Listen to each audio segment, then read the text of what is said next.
Thank you so much, Danielle, for taking the time today on our Community of Practice channel here on YouTube. On behalf of SETSI, I really want to thank you so much for your leadership today. Thank you. Awesome. So, as always, we begin by acknowledging the original stewards of the various lands that we are on.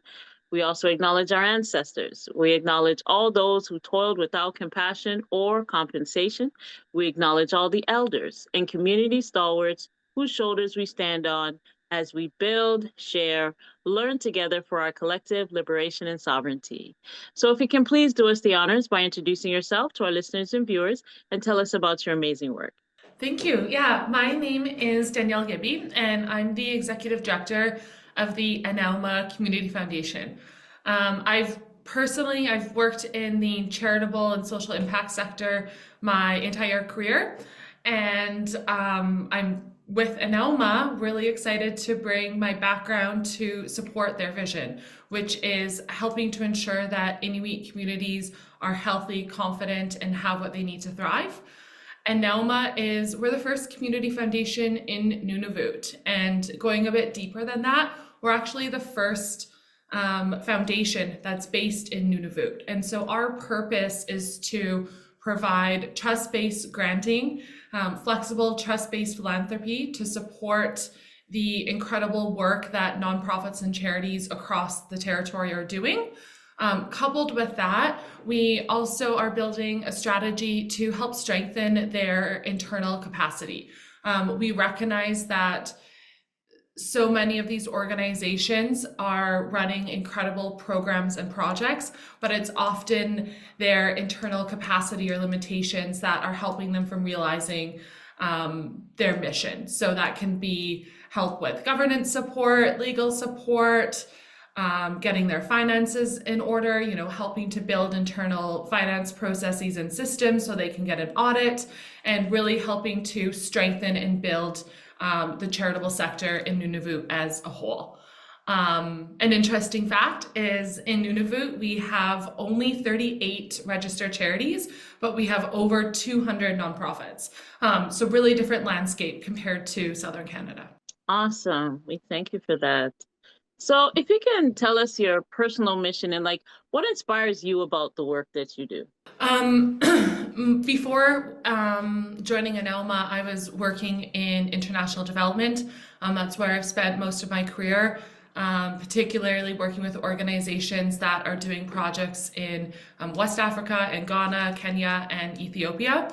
And similarly with Annauma, for me, it's really supporting local community leaders and organizations to do the work that they're best positioned to do.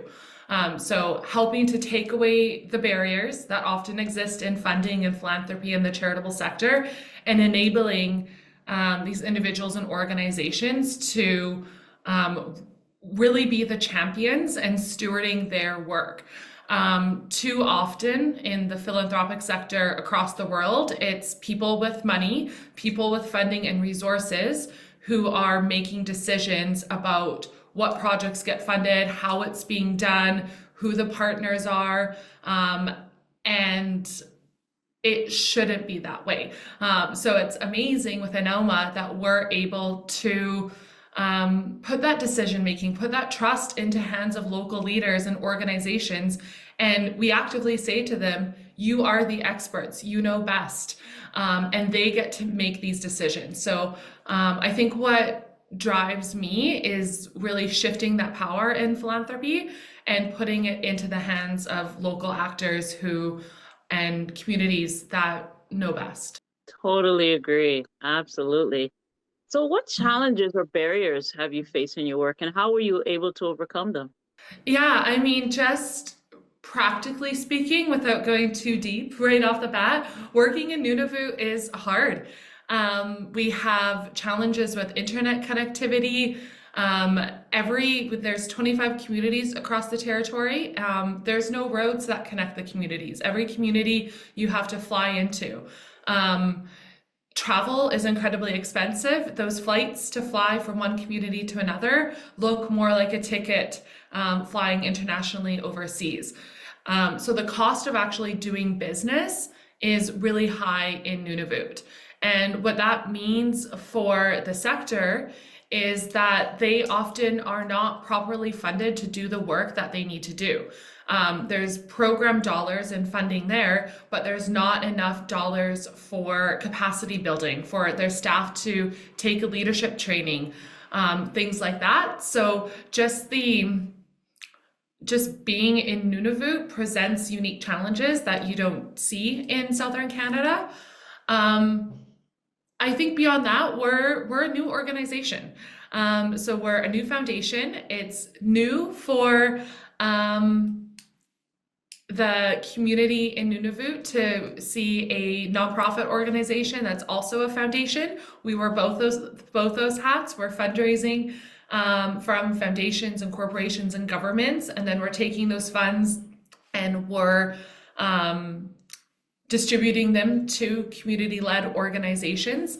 But there's a lot of work that takes in this startup phase, and to really ensure that Annauma has good infrastructure and systems to support our long-term growth.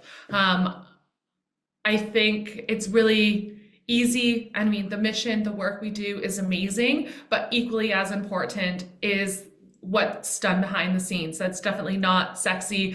It's not fun to talk about, but building internal processes, policies, making sure we have the right technology to support our work, making sure we have a functioning board and governance structure. All of those things will help enable and amplify the work that we're doing. And so that's some of the challenges we are right now, being a newer organization. We're both running our programming and we're working to ensure the organization is set up for long-term success. Right. Yeah, I know what you mean. Like I was saying, being in Ghana and those places, it can be very difficult and challenging as far as the internet connection and those things like that. But I heard Elon Musk is taking care of that, so we'll see. He's Yeah, about and to we be do have making. Starlink up here. So that's been a game changer Oh, that's good. for a lot of communities in the territory, is we now have access to Starlink. So it's Mm, incredible how technology like that can change your daily work and like how you're able to interact and engage with people. So that's Starlink it. is it also doesn't have data caps, which is amazing.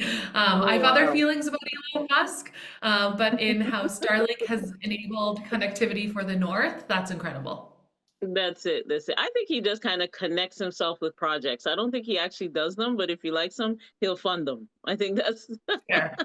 yeah. Awesome. So, what are some of your key priorities? Like, what are you currently working on right now? Absolutely. So a big priority for Annauma is initiating our consensus granting. So we piloted this first in January, and since we've run 4 cohorts, and now we're working on taking this model and figuring out how we can scale it across the territory. I'll share a little bit more about what consensus granting is and what that means. Another term commonly used in the sector is participatory granting, but consensus granting is much more reflective of Nunavut. We have a consensus-based government. And in this practice, we bring together cohorts of nonprofit and charitable organizations who, amongst themselves with their peers, work together to decide each of the projects that they want to be funded, the funding allocations for each of the projects, and they even decide how they're going to report back to one another. So all of the granting decisions are made in person through a cohort of leaders and representatives of the nonprofit and charitable sector. We're very hands off. We facilitate the process and help them walk through making these decisions. But amongst themselves, the first thing this group does is talks about what consensus means to them and how they'll know when they've reached a decision. From there, they have an opportunity to share their idea and what they're thinking of doing. And through this process of, like really organic grassroots collaboration, an idea that you might have shared to the group for funding gets strengthened and, you know, almost workshopped through this cohort to be better than what it even was before. It's helping to break, you know, organizations out of silos that they might be working in. It's working in a nonprofit is hard work. You're busy. It's very easy to just be heads down focused on what you need to do. But in this approach to granting, it enables community connections, and people are actively hearing what others are doing. There's an opportunity to share feedback, insights, and get feedback on your work. And this model has worked really well so far. We've been mostly doing it in Iqaluit, which is where our head office is, where I'm based. But we're now looking to, over the next few years, take this model and scale it across Nunavut. I talked about earlier some of the challenges with that. Nunavut spans 3 time zones. It's a massive territory. Travel is challenging, expensive, unpredictable. And so we're now working on how do we take this model of consensus granting that's very kind of dependent on that in-person connection, sitting at a table with, you know, fresh baked muffins and sharing food and hearing and laughing. Like, it really is about that. It feels like you're at a kitchen table with friends and family, sharing and laughing and connecting together. So how do we take this model that's worked really well and now scale that? So that's some of what we're working on moving up. The other is really developing the first iteration of our sector development strategy. And so that is the work I talked about before to strengthen the capacity of the nonprofit and charitable sector.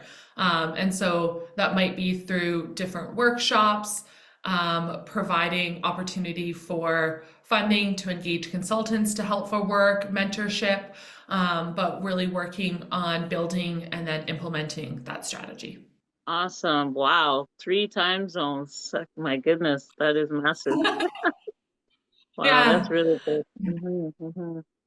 Yeah. So, tell me, how do you feel about the future of social impact in Canada? You know what? I feel it's promising. So I was recently in Ottawa in September. A few of our team members were in Ottawa for the Philanthropic Foundations Canada conference. And I attended a session where there was a debate on should foundations be in perpetuity, should they be spend down foundations or other models.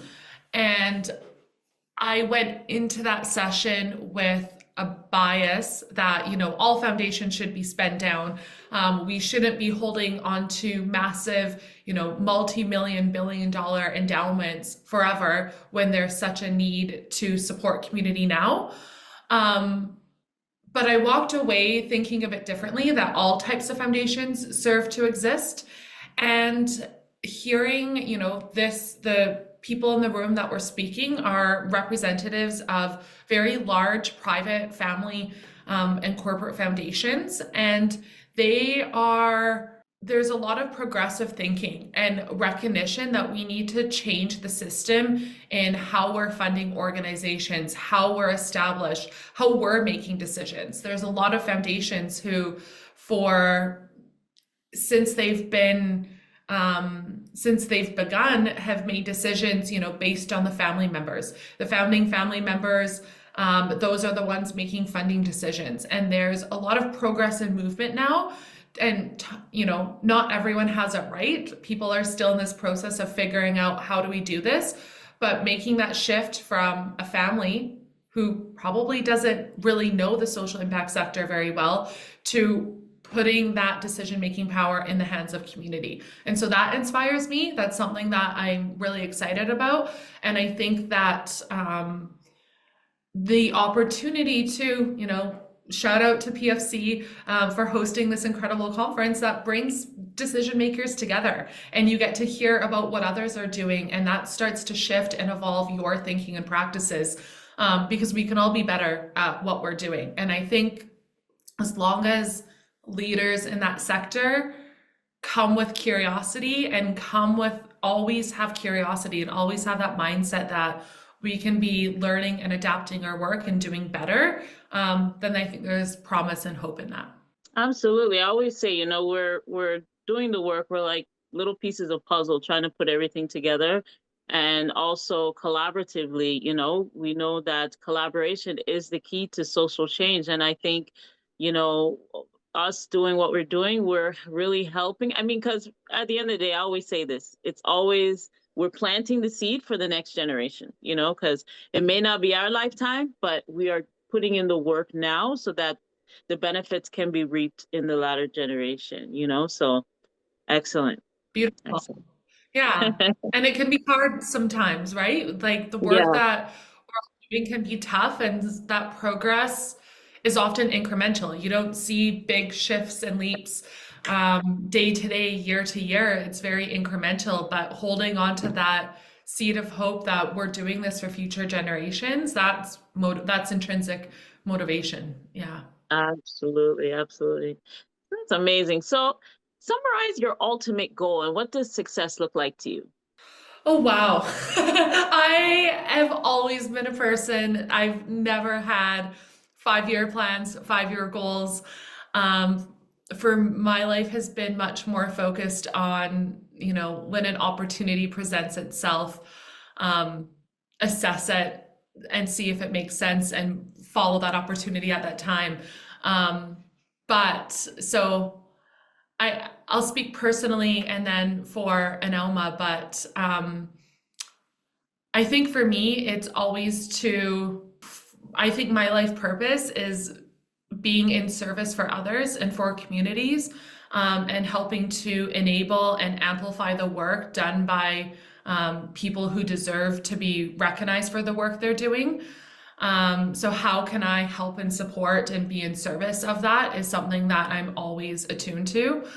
Um, and I want to be as open-minded and, maintain that curious mindset and willingness to learn and to change the way that I'm doing things. Because I think as humans grow older, we can get really stuck in what we think is right and what we think is the way something should be done.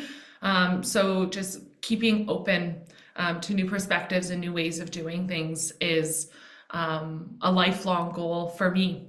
And for Annauma, as a new foundation that's providing funding, trust-based funding and support to the charitable sector that largely didn't exist before. The primary funder is governments, both the federal and territorial government are the really big funders of the sector. And we have an opportunity to help strengthen the sector, to help amplify the work being done by these organizations. They're doing incredible work for addressing food security, and through addressing food security, employing and creating jobs for hunters, to provide country food for people and communities. That's creating like cultural vitality for Inuit. So there's a lot of promise that Annauma can bring for work being done by the charitable sector. And if we can help uplift and strengthen these organizations, they're going to do beautiful things for Inuit and for Nunavut in the community.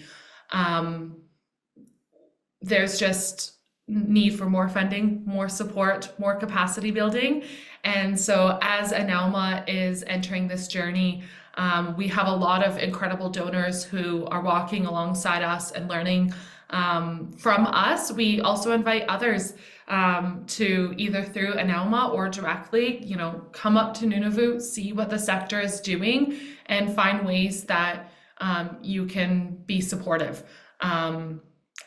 Too often, I think we see, the North and the South, there's almost a divide, but we see Annauma as a bridge between the North and the South. And really at the end, it's Canadians helping Canadians. Absolutely. That's perfectly said.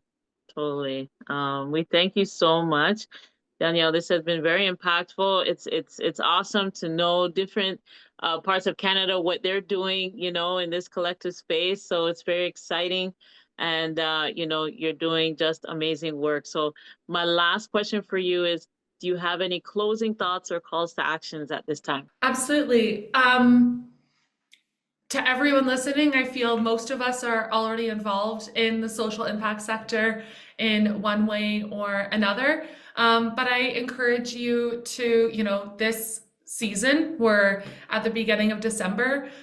This is a season that nonprofits and charities need a lot of financial support to do some research and find a local community organization that's doing work that you think is important, and find ways that you can support them, either through donating or volunteering with them.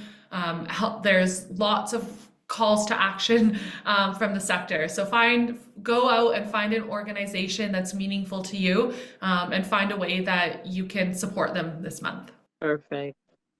Thank you so much, Danielle. We really appreciate it. I know this won't be the last. We'll definitely be doing some, future collaboration. We have something called a Solidarity Working Group where we have over, I think we're at what, my goodness, 300 members of, you know, um, philanthropic to cooperatives to charities. So we come to the table and really, get things done because, we'll talk, we'll discuss, but it's really about the action and, making the change that we want to see, like I said. So on behalf of SETSI, we thank you so much. We wish you much success, much health, and please be safe out there. And yeah, until we meet again, okay? Thank you. Bye for now. You're welcome. You're welcome. So we will close the way that we began by acknowledging the original stewards of the various lands that we are on. We also acknowledge our ancestors. We acknowledge all those who toiled without compassion or compensation. We acknowledge all the elders and community stalwarts whose shoulders we stand on as we build, share, learn together for our collective liberation and sovereignty.